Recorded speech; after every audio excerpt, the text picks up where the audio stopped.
13 de marzo de 2022, segundo domingo de Cuaresma. Este es mi Hijo, el elegido, escúchenlo. Avanzamos en la Cuaresma y el Evangelio nos presenta hoy el episodio conocido como la Transfiguración. Es una palabra extraña que nos llega desde el Evangelio. Aunque se puede aplicar a otra realidad, no es fácil entenderla sin referencia a este pasaje bíblico. El relato de Lucas tiene muchas resonancias de otros pasajes de la palabra de Dios y también de su propio Evangelio. Vamos a leerlo de a poco. Jesús tomó a Pedro, Juan y Santiago y subió a la montaña para orar. Pedro, Santiago y Juan son los tres discípulos que se asombraron por la pesca milagrosa al comienzo del Evangelio. Junto con Andrés, ellos hacen parte de los 4 primeros llamados. Pedro, Santiago y Juan serán los únicos que entren con Jesús a la casa de Jairo, cuya hija acababa de morir. Ellos verán a Jesús devolverle la vida a la joven. En el Evangelio de Mateo son ellos 3 quienes acompañarán a Jesús más de cerca en su oración en el huerto de los olivos. Ahora son ellos 3 los que lleva Jesús a la montaña, lugar privilegiado para vivir una experiencia de Dios. Mientras oraba, su rostro cambió de aspecto y sus vestiduras se volvieron de una blancura deslumbrante. Ese cambio de aspecto es la transfiguración. En su camino hacia la pasión, este momento es como un remanso en el que estos discípulos, especialmente cercanos a Jesús, vislumbran la realidad profunda de su Maestro. Es una imagen anticipada del resucitado que les hace asomarse al misterio de Dios presente en su Hijo. 2 hombres conversaban con él. Eran Moisés y Elías, que aparecían revestidos de gloria y hablaban de la partida de Jesús que iba a cumplirse en Jerusalén. Moisés y Elías representan respectivamente la ley y los profetas, es decir, la palabra de Dios tal como la conocían los israelitas.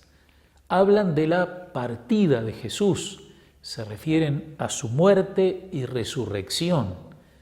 La ley y los profetas, el conjunto que llamamos Antiguo Testamento, prepara la venida de Jesús. Al final del Evangelio de Lucas es el mismo Jesús quien hace notar esas referencias a los discípulos de Emaús. Y comenzando por Moisés y continuando con todos los profetas, les interpretó en todas las Escrituras lo que se refería a él. ¿Cómo vivieron esta experiencia los discípulos? Llama la atención que tenían mucho sueño, pero permanecieron despiertos. Sucede a veces que el sueño nos invade en momentos de adoración o de oración ante el Santísimo. Tal vez sucede porque el cansancio normal que podamos tener se junta con un momento de distensión, de corte de las actividades que nos mantienen atentos y en movimiento. Pero los discípulos superaron la prueba, se mantuvieron despiertos y vieron a Moisés y Elías revestidos de gloria. Pero más importante aún, vieron a Jesús participando también de la gloria de Dios, que es lo que expresa la transfiguración. Los discípulos quieren prolongar ese momento y Pedro propone armar tiendas para Jesús y los 2 hombres. Él no sabía lo que decía. Lo que acaba de ver supera su entendimiento. Inmediatamente hay un cambio de escenario. Mientras hablaba, una nube los cubrió con su sombra, y al entrar en ella, los discípulos se llenaron de temor. El temor aquí es el profundo respeto ante lo sagrado. La nube es signo de la presencia de Dios. En el libro del Éxodo, la nube aparece muchas veces como señal de Dios que va guiando a su pueblo. Pero Dios también ha puesto a un hombre, Moisés, al frente de ese pueblo, y para reforzar la confianza del pueblo en él, Dios le dice a Moisés: Yo vendré a encontrarme contigo en medio de una densa nube para que el pueblo pueda escuchar cuando yo te hable. Así tendrá en ti una confianza a toda prueba. Ahora es otra vez en medio de la nube que Dios se hace oír. Y estas son sus palabras: Este es mi Hijo, el elegido. Escúchenlo. Ya no se trata de Moisés ni de Elías.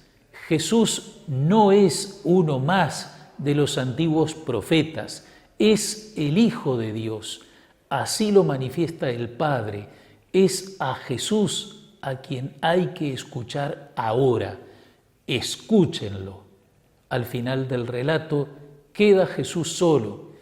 Ya no importan la montaña, la nube, ni siquiera la ley y los profetas. Jesús trae la palabra definitiva del Padre. En este tiempo final, Dios nos habló por medio de su Hijo.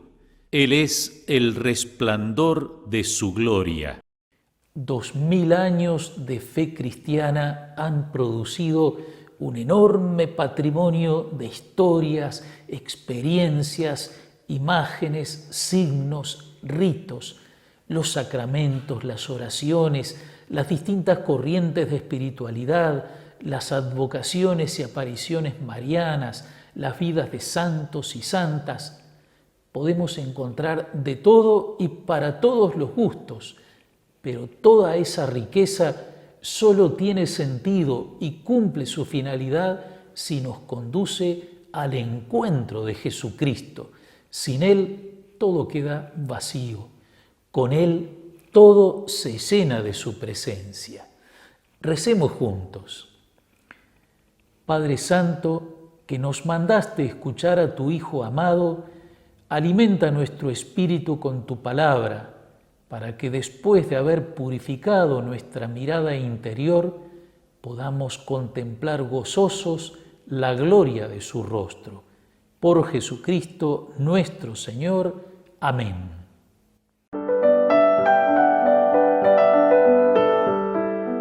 El próximo sábado celebraremos la solemnidad de San José, copatrono de la parroquia Santa María de los Ángeles y de una de las capillas de Progreso. Nos dice el Papa Francisco: José aparece como el custodio de Jesús y de María. Con su vida parece querer decirnos que siempre estamos llamados a sentirnos custodios de nuestros hermanos, custodios de quien se nos ha puesto al lado, custodios de aquellos que el Señor nos encomienda a través de muchas circunstancias de la vida.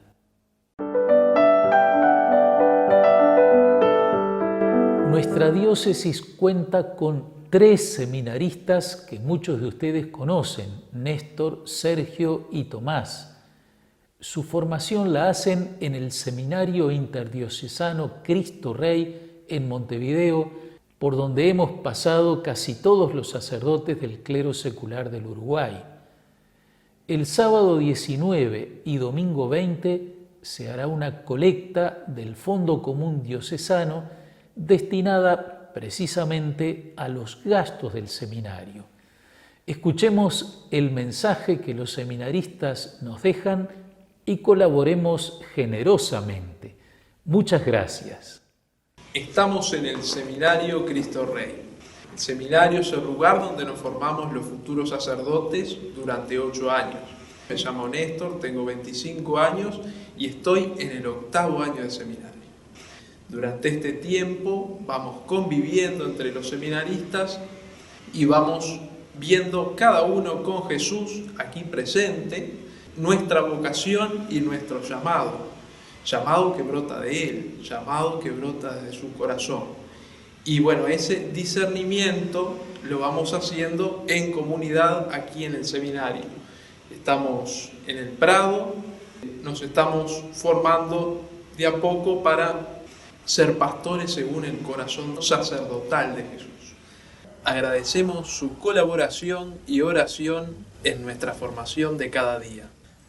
Nuestra querida comunidad de Canelones, como seminaristas, estamos muy agradecidos por sus oraciones y por sus aportes para con el seminario.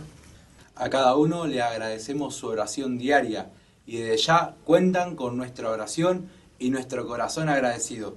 Que Nuestra Señora de Guadalupe los cubra siempre con su manto y que podamos cumplir con nuestro primer obispo, dar siempre un testimonio alegre y realizado.